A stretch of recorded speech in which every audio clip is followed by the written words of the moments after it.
नमस्कार दोस्तों, logical Hindu YouTube channel में आप सभी का स्वागत है।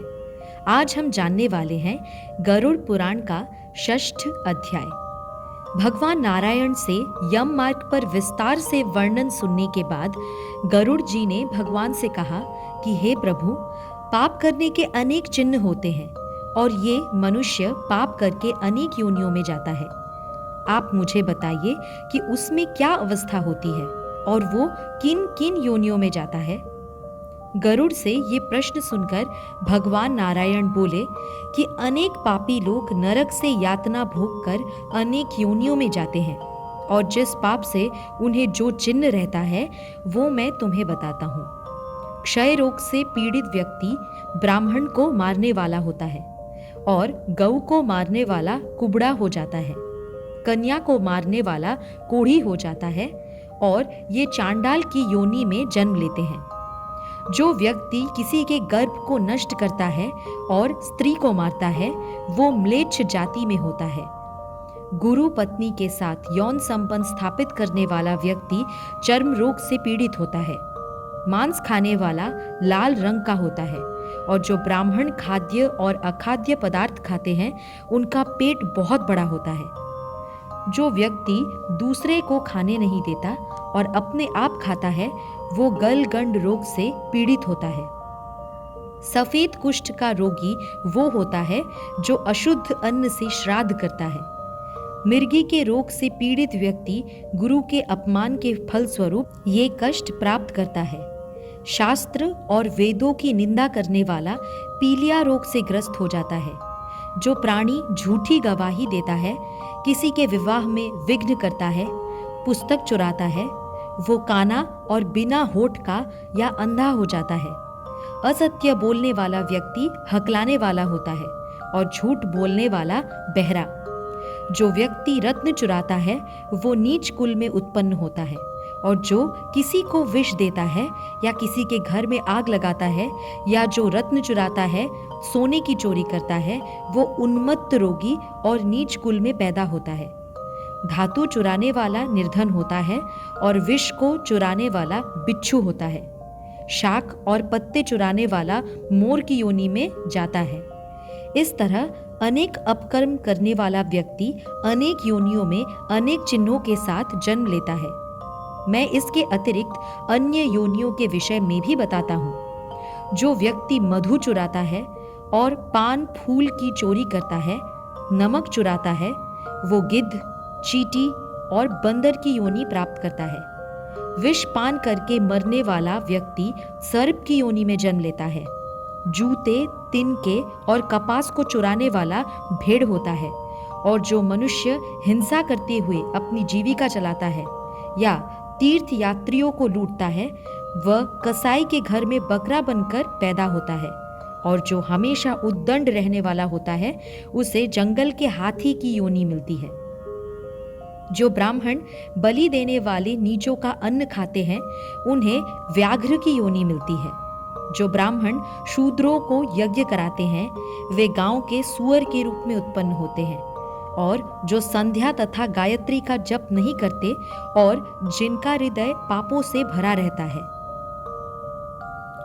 जो ऊपर से स्वच्छ और अंदर से गंदे होते हैं, उन्हें बगुले की योनि मिलती है। बहुत से लोगों के पुरोहित बनकर जो लालच करते हैं वे गधे बनते हैं और जो बिना निमंत्रण भोजन करते हैं उन्हें कौवे की योनि मिलती है।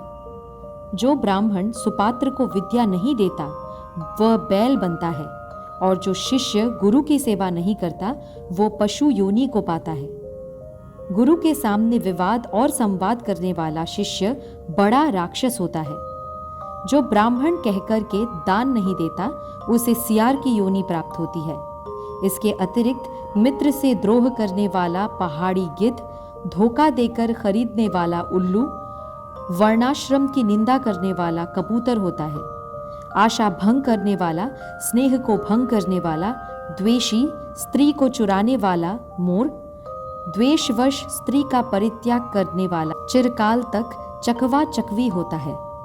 माता पिता, गुरु, भाई और बहन से बैर करने वाले हजारों बार जन्म लेते और गर्भ में नष्ट हो जाते हैं।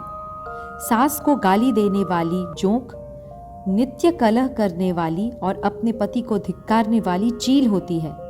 जो स्त्री अपने पति को छोड़कर दूसरे पुरुष से प्रीति करती है वह गोह और दो मुंह की सापिन होती है। अपने गोत्र को भ्रष्ट करने वाले, अपने गोत्र की स्त्री में गमन करने वाले तरक्षु और शल्लकी होकर भालू की योनि में उत्पन्न होते हैं। तापस स्त्री में गमन करने वाला पुरुष मरुस्थल में पिशाच की योनि पाता है। जो ऋतुमती नहीं हुई ऐसी स्त्री से भोग करने वाला वन में अजगर होता है। गुरु की स्त्री में भोग करने वाला विष खोपड़ी, राजा की स्त्री में गमन करने वाला दुष्ट और मित्र की स्त्री में गमन करने वाला गधा होता है। गुदा में गमन करने वाला सुअर, वृषली में गमन करने वाला बैल और महाकामी और लंपट घोड़ा होता है। मृतक के एकादशः के दिन भोजन करने वाला कुत्ता और देवताओं के भागों को खाने वाला मुर्गा होता है। जो ब्राह्मण द्रव्य के लोभ से देवताओं का पूजन करता है वो देवलग कहा जाता है और देव कार्य तथा पितृकार्य में निंदित होता है।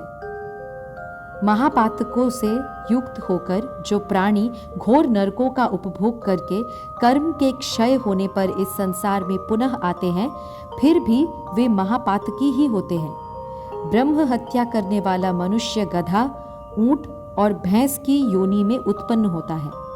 मदिरा पीने वाला भेड़िया, कुत्ता और सियार की योनि पाता है। सोना चुराने वाला कीड़ा मकोड़ा, पतंग आदि की योनि पाता है।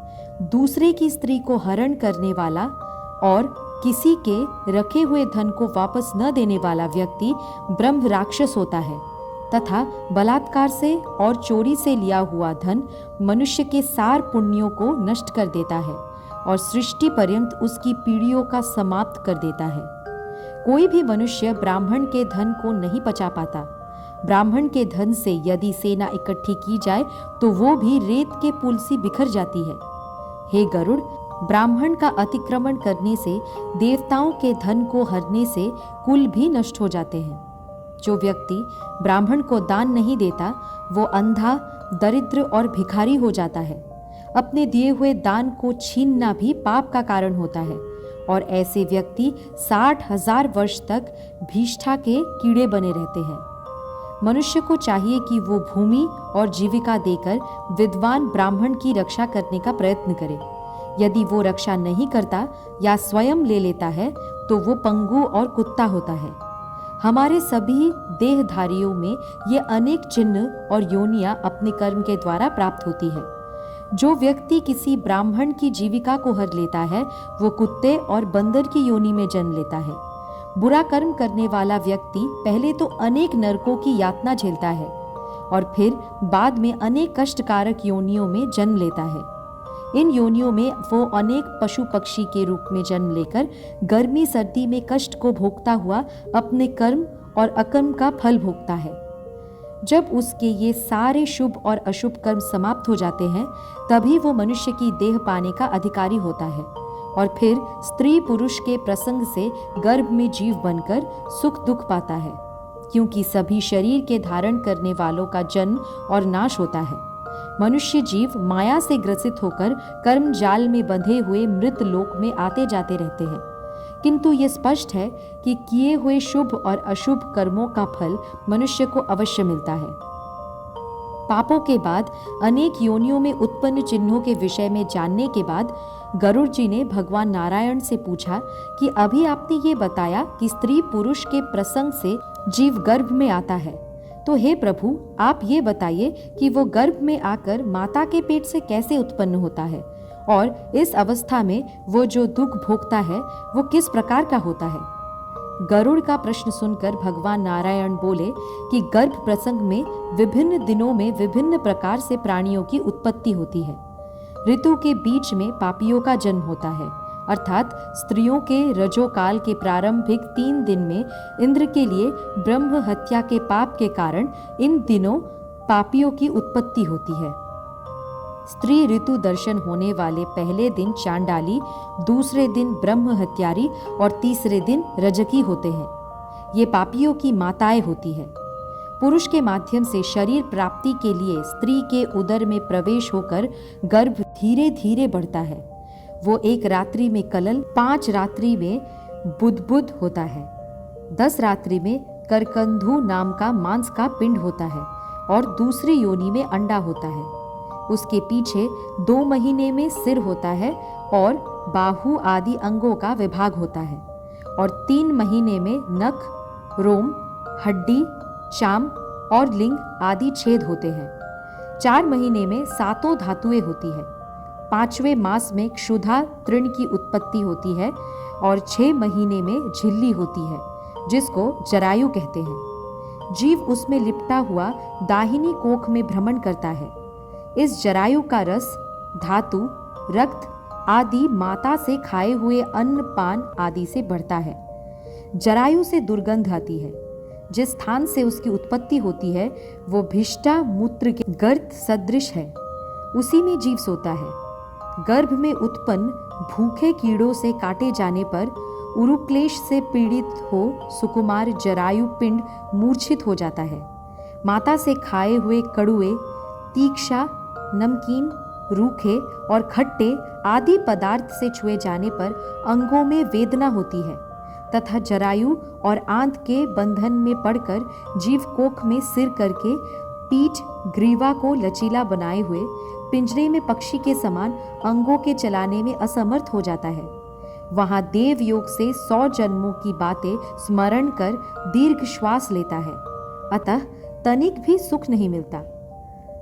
संतप्त और भयभीत जीव धातु रूप 7 बंधनों में जकड़ा रहता है तथा हाथ जोड़कर दीन वचनों से इस उदर में डालने वाले भगवान की स्तुति करता है।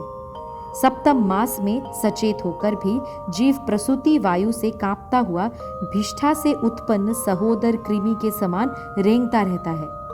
जीव ने कहा, श्री के पति जगत के आधार अशुभ के नाश करता शरणागत के वत्सल श्री विष्णु भगवान की शरण में जाता हूँ। आपकी माया से मोहित होकर देहधारी मैं अपने शरीर तथा पुत्र स्त्री का अभिमान करके आपको भूल गया। हे नाथ, अब मैं संसार में पुनः प्राप्त हूँ। मैंने कुटुंब के लिए शुभ अशुभ कर्म किया, परंतु उस कर्म के फल से मैं अकेला दग्ध होता हूँ और वे कुटुंब फल भोगी होकर अलग हो गए। यदि इस योनि से मुक्त हुआ तो आपके चरण का स्मरण करूंगा और ऐसा उपाय करूंगा जिससे संसार से मुक्त हो जाऊं। मैं आपका आश्रय लेकर आपके चरणों की पूजा करते हुए उद्धार करूंगा। भगवान नारायण ने कहा कि हे गरुड़, इस तरह जीव 10 मास तक गर्भ में रहता हुआ स्तुति करता रहता है और फिर जन्म के लिए सिर नीचा किए हुए प्रसूति वायु से प्रेरित होता है और फिर इस स्तुति की स्मृति नष्ट हो जाती है और वो बाहर निकलता है।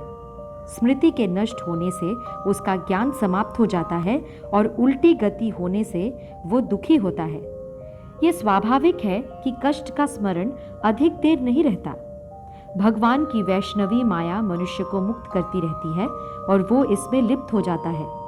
जब वो छोटा होता है वो मल मूत्र से अपवित्र होने के बावजूद उठने में असमर्थ होता है।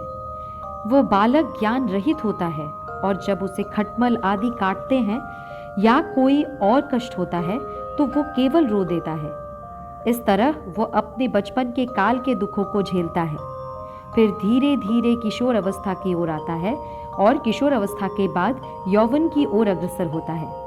यौवन में पदार्पण करने के बाद वो अनेक अच्छे बुरे कर्मों में लीन हो जाता है। कभी कभी वो नीचों का संग करने लगता है और अच्छे पुरुषों का शत्रु हो जाता है। वो कामुक हो जाता है तथा स्त्री को देखकर उसके कटाक्षों से वशीभूत होकर ऐसे उसकी तरफ दौड़ता है जैसे पतंगा अग्नि की शिखा की तरफ दौड़ता है। इस तरह वह अपकर्मों के मोह में फंस जाता है। ये पुरुष 5 इंद्रियों के 5 विषयों का सेवन करता है। वो एक तरह से परवश होता है तथा अपने को बचाने में पराधीन होकर बहुत कष्ट पाता है। कभी कभी तो इसका पालन पोषण पराये प्राणी से होता है। वो अपनी इच्छा के विरुद्ध भी कर्म करता है। ये आश्चर्यजनक बात है कि मछली, भौरा, पतंगा, हाथी और हरिण मूल रूप से एक विषयों के मोह में पड़कर अपने को नष्ट कर देते हैं, तो भला पुरुष जो अनेक विषयों के मोह में फंस जाता है कैसे नष्ट न हो। ये पुरुष भावना के अनुरूप वस्तु न मिलने पर अज्ञान के कारण लोभ और क्रोध के वश में हो जाता है। जो पुरुष अपने से बलवान से युद्ध करता है वो अपना ही नाश करता है। मूर्ख पुरुष ये नहीं समझता कि इंद्रियों का सुख उससे बलवान है। वह उनमें फंसकर अपने मनुष्य जीवन के वास्तविक रूप को भूल जाता है। इसलिए हे गरुड़, वो पाप करता है और ये भी नहीं समझता कि अनेक योनियों में मनुष्य श्रेष्ठ होता है। उसमें भी ब्राह्मणत्व दुर्लभ और महान होता है। ब्राह्मण रूप को पाकर जो मनुष्य उसकी विधि पूर्वक रक्षा नहीं कर सकता वो अपने जीवन को व्यर्थ करता है। उसे चाहिए कि आत्मज्ञान से ब्राह्मण की भी रक्षा करे और केवल आवश्यक रूप में इंद्रिय इच्छाओं का पालन करे। इंद्रियों को खुला छोड़ देने से यौवन असमय समाप्त हो जाता है और जीव जल्दी ही बुढ़ापे को प्राप्त होता है। अतः हे गरुड़, अपने भोगे हुए और भोगने योग्य कर्म जाल में फंसा हुआ ये मनुष्य ब्रह्म की माया से मोहित होकर वैराग्य से दूर रहता है। अब इसके विषय में तुम जो सुनना चाहो मुझे वो कहो और मैं तुम्हें बताऊंगा। सूत जी ने ऋषियों से कहा कि जब गरुड़ जी ने भगवान से जीव योनि और कर्म फल का ये स्वरूप सुना तो वो कांपने लगे। फिर उन्होंने भगवान से पूछा कि हे प्रभु, ये मनुष्य जानकर या अनजाने जिन कर्मों में प्रवृत्त होता है और यातनाएं भोगता है तो क्या उन यातनाओं से मुक्ति का कोई उपाय है? हे प्रभु, यदि कोई उपाय है तो मुझे उसका ज्ञान कराइए। संसार रूपी समुद्र में डूबता हुआ ये मनुष्य दुखी आत्मा के साथ किस प्रकार विषयों से नष्ट आत्मा का उद्धार कर सकता है? आप कृपा करके ये बताइए। गरुड़ जी के प्रश्न को सुनकर भगवान नारायण बोले कि हे गरुड़, मैंने तुम्हें कर्म विधान के अंतर्गत जो कुछ भी बताया है उसमें पुत्र प्राप्ति का महत्व अधिक है, क्योंकि जिनके पुत्र नहीं होता उनकी दुर्गति होती है। पुत्र वाले धर्मात्माओं की दुर्गति नहीं होती। जो पुरुष अपने किसी कर्म के प्रभाव से पुत्र की प्राप्ति में असमर्थ रहता है उसे चाहिए कि वो पुत्र प्राप्त करने का साधन जुटाए। अनेक प्रकार से भक्ति भावना रखते हुए भक्ति से परिपूर्ण चंडी के विधान से या हरिवंश पुराण की कथा सुनकर शिव की आराधना करते हुए सद्बुद्धि वाला मनुष्य पुत्र को उत्पन्न करे। पुत्र अपने पिता को पुनमामक नरक से बचाता है, इसलिए एक धर्मात्मा पुत्र ही सारे कुल का उद्धार कर देता है। ये बहुत पुरानी पद्धति है कि एक पुत्र ही समस्त लोगों को जीत लेता है। पुत्र का मुख देखकर पिता केवल ऋण से ही मुक्त नहीं हो जाता है, अपितु वो इस कम से पोते का मुख देखकर अन्य ऋणों, बल्कि ये सत्य है कि पौत्र का मुख देखकर मनुष्य स्वर्ग की प्राप्ति करता है और यमराज के अनेक बंधनों से मुक्त हो जाता है।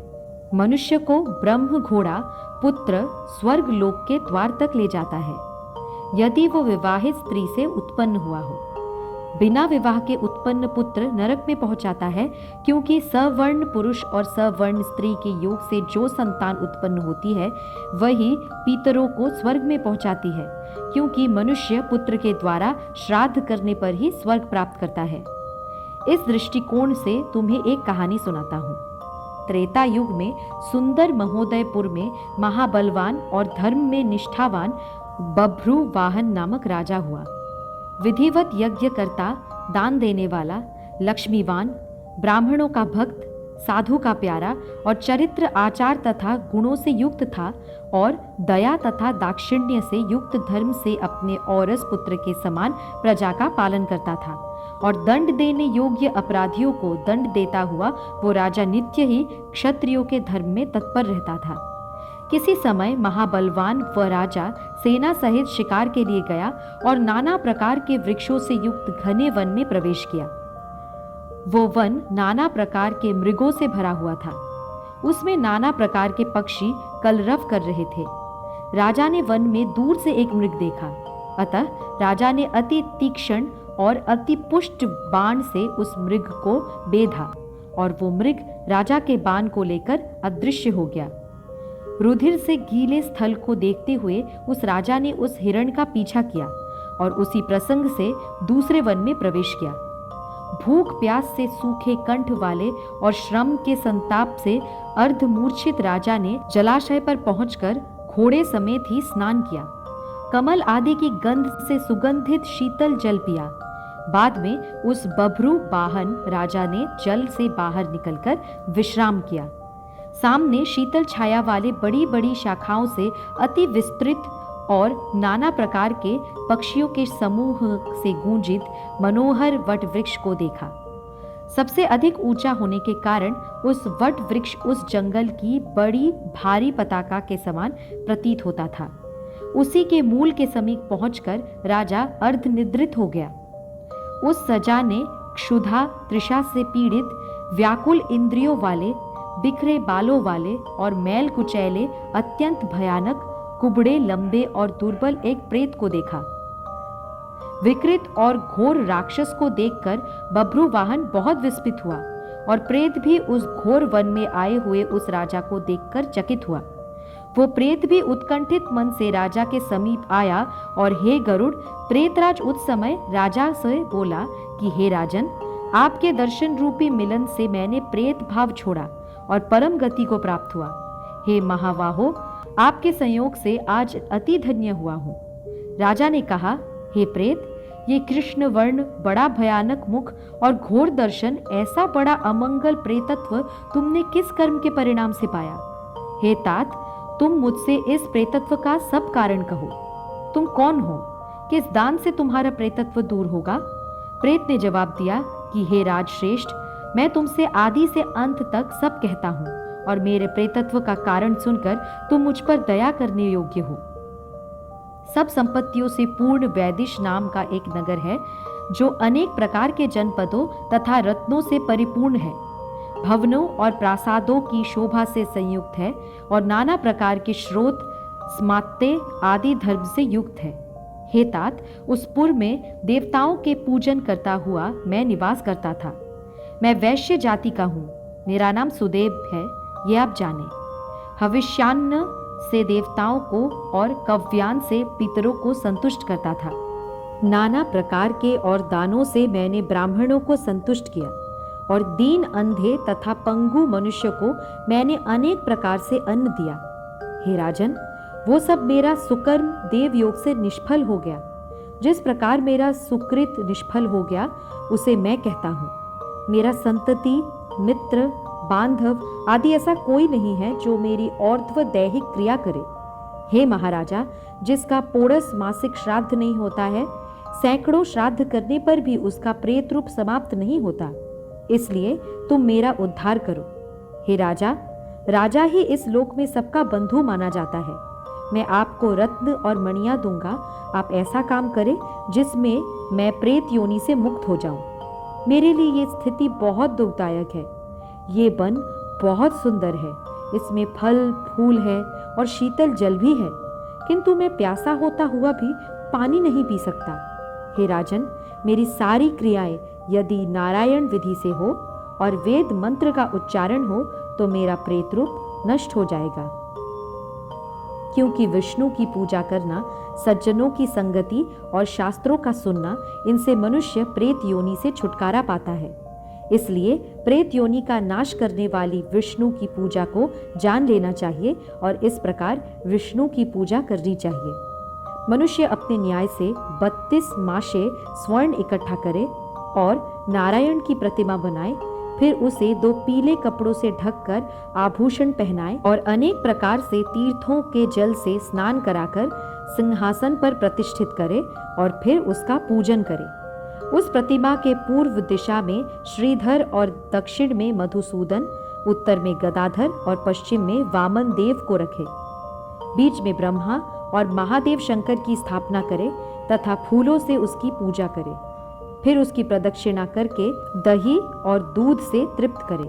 उसके बाद नहाकर विधि पूर्वक और्ध्वदैहिक क्रिया करे। इसमें क्रोध और लोभ से मुक्ति आवश्यक है। इसके बाद ब्राह्मणों के लिए 13 पद दान करे और प्रेत के लिए घड़े का दान करना चाहिए। ये सुनकर राजा ने पूछा कि हे प्रेत घट का दान कैसे किया जाता है? तुम मुझे इसकी विधि बताओ। इसके उत्तर में प्रेत बोला कि इस दान से प्रेतत्व प्राप्त नहीं होता, ये प्रेतघट नाम का दान पापों को नाश करने वाला है और लोकों में दुर्लभ है। मनुष्य को चाहिए कि वो पिघले हुए सोने का घड़ा बनाकर इंद्र, यम, वरुण का आह्वान करके इस घड़े के बीच में ब्रह्मा, विष्णु और भगवान शंकर का आह्वान करके उनकी पूजा करे और फिर लोकपालों की आराधना करे। इसके बाद धूप, फूल, चंदन से सोने के घट को दान करे। ये दान पापों का नाश करने वाला है और यदि मनुष्य चाहता है कि उसका प्रेतत्व नष्ट हो तो उसे ये दान करना चाहिए। श्री भगवान ने इसके बाद कहा, हे गरुड़ जी, जिस समय प्रेत के साथ राजा बात कर रहा था उस समय हाथी, घोड़ों और रथों से भरे हुए राजा की सेना भी वहां आ गई। इसके उपरांत प्रेत ने राजा को महामुनि दी और वहां से चला गया। राजा भी अपने नगर में आया और वहां उसने प्रेत के लिए श्राद्ध किया। उससे उसकी प्रेत योनि छूट गई और उसके दिए हुए दान से प्रेत भी उत्तम गति को प्राप्त हुआ। ये सुनकर गरुड़ जी ने भगवान नारायण से ये पूछा कि हे भगवान, पुण्य आत्माओं की अलौकिक क्रियाएं होती है, उनके विषय में बताइए। ये सुनकर भगवान बोले कि धर्म संपन्न लोगों के योग्य क्रियाओं के विषय में मैं तुम्हें बताता हूँ। जो पुण्यात्मा मनुष्य है वो अपने बुढ़ापे में अपनी इंद्रियों की अशक्तता के कारण कुछ नहीं सुनता, किंतु अपनी मृत्यु को समीप समझकर उसे उन पापों का प्रायश्चित करना चाहिए जो उससे जानते या अनजाने हुई है। अंत समय के पूर्व भगवान विष्णु का ध्यान करे और गंध, मूल, मिठाई, फल आदि से पूजा करे। इसमें कुछ बातें विशेष रूप से ध्यान देने की है। ब्राह्मणों को दक्षिणा देना और भोजन कराना, अष्टाक्षर का जाप करना, द्वादशाक्षर मंत्र का जाप करना, विष्णु नाम स्मरण के साथ महादेव का स्मरण करना, विष्णु के सभी अवतारों मत्स्य, कूर्म, वराह, नरसिंह, रामचंद्र, कृष्ण, वामन, परशुराम, कल्कि इनका स्मरण करना और बुद्ध का स्मरण करना। कृष्ण नाम का जाप करने से मनुष्य के करोड़ों पाप धुल जाते हैं, क्योंकि अजामिल ने नारायण नाम के अपने पुत्र को पुकारते हुए मोक्ष प्राप्त कर लिया था। तो फिर अपने मन की गहराई से विष्णु का नाम लेने से मनुष्य मोक्ष पद को अवश्य प्राप्त होता है। भगवान विष्णु दुष्टों को भी क्षमा कर देते हैं, क्योंकि वे उनका नाम स्मरण कर लेते हैं। पाप का नाश करने में विष्णु का नाम जैसी शक्ति और किसी तत्व में नहीं है। जब यमराज अपने दूतों को आदेश देते हैं तो कहते हैं, तुम केवल उन्हीं लोगों को लाओ जिन्होंने विष्णु के नाम का स्मरण किया हो। विष्णु के अनेक नाम हैं, कमल नयन, वासुदेव, शंख चक्र को धारण करने वाला, दामोदर, हरि, श्रीधर, माधव, जानकी नायक। इन सब नामों के स्मरण से पाप दूर हो जाते हैं। जो मनुष्य भगवान के चरण कमलों में अपनी भक्ति रखता है उसके लिए यमराज का आदेश है कि उसे छोड़ दिया जाए। केवल उसी व्यक्ति को लाया जाए जो भगवान का स्मरण नहीं करता और उनके पूजन से विमुख होता है। जो व्यक्ति पापों का प्रायश्चित करता है और नारायण से दूर रहता है उसका उद्धार नहीं होता। कृष्ण भक्त स्वप्न में भी यमदूतों को नहीं देखता। ऐसा भक्त शरीर मुक्त होकर मोक्ष को प्राप्त होता है। इसलिए विष्णु का नाम स्मरण परम चैतन्य की प्राप्ति कराता है। विष्णु सहस्त्र नाम का पाठ करना भी चाहिए और सुनना भी चाहिए। एकादशी का व्रत, गीता, गंगाजल, तुलसी जल मृत्यु के समय मनुष्य को मुक्ति देने वाले होते हैं। हे गरुड़ जी, ये बात जान लेनी चाहिए, जो मनुष्य अंत काल में दान देता है उसे बहुत अधिक फल मिलता है। यही थी गरुड़ पुराण की 6ठी अध्याय। मैं आशा करती हूँ कि ये वीडियो आपको पसंद आई होगी। हमारे चैनल को सब्सक्राइब कीजिए। धन्यवाद।